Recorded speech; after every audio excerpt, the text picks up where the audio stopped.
Hi, I'm Jenny from Serendipity, and in this video I want to show you how to sew a log cabin block with the Quilt As You Go method. When you're sewing a regular quilt, you'd first finish the top, then you'd baste it to the batting and backing before quilting these 3 layers.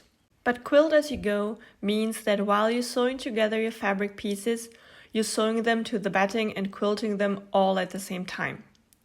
This method is perfect for a log cabin block, and I like to use it for pouches or pot holders. Alright, let's get started.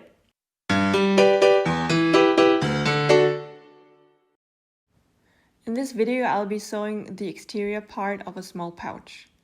I have already cut a piece of cotton batting to the size of 6 by 10 inches or 15 by 25 centimeters.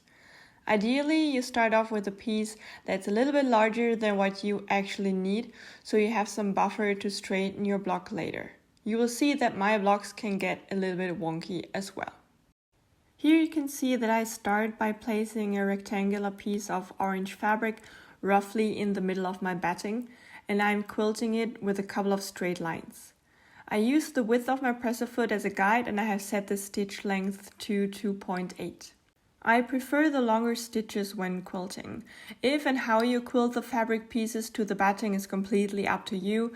In fact, you don't have to quilt them at all, since you will be sewing every piece to the batting anyway. But I like how it looks, and I also like the added stability for my pouch. In this case, quilting is the part that takes the longest, especially when the lines are so close together. From a previous project, I had a couple of 2.5-inch strips with different lengths left over, which are perfect for this project. Let's get rid of a few stray threads so they won't get in the way later. Now we continue with the next piece of fabric. Place it on top of the rectangle in the middle, right sides together and aligned with one of the short edges. Sew them together with a 1/4-inch seam allowance and make sure the seam isn't longer than the original rectangle piece. Fold open the new strip and flatten the seam. I'm doing this with my fingernail because I'm too lazy to go over to my ironing board. And now I'm using my fabric scissors to cut off the 2 sides that are larger than my original rectangle. I'm quilting the gray strip just like I did before with the orange rectangle, parallel to the seam between the 2 fabrics, and again I'm using my presser foot as a guide for the distance between the seams, so this is taking a while. I take the next strip, which is a little bit longer than the previous one, and I'm working counterclockwise around the orange centerpiece. I placed this new strip onto the orange fabric, aligned with the long edges and right sides together, and sew them together with a 1/4-inch seam allowance up until the point where the gray fabric ends. I fold open the white strip, press the seam with my fingernail, and cut off what's hanging over on the side. And again, I'm quilting this strip in straight lines parallel to the seam. Let's fast forward a bit.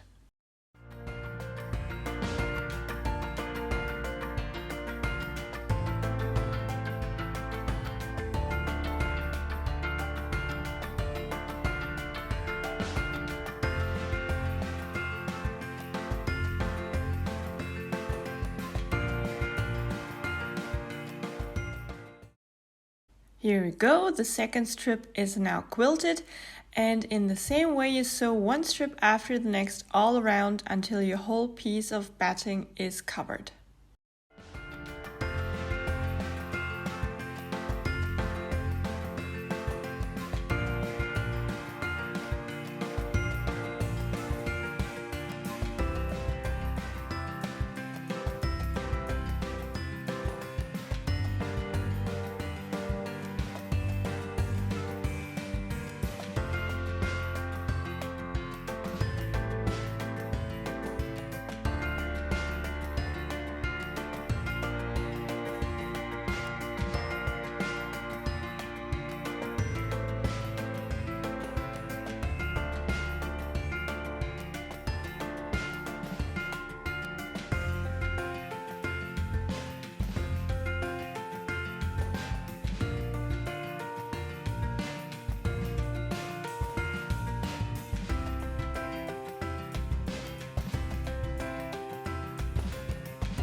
The block is now done and completely quilted, and as you can see it's a bit wonky and some of the strips are hanging over the edge of the batting. But as I said in the beginning, we started off with a piece of batting a bit larger than what we needed, and so this is what the block looks like after I straightened all the edges. I used this piece as the front panel of a small pouch, but once you get the hang of this method, you can use it for so many different projects.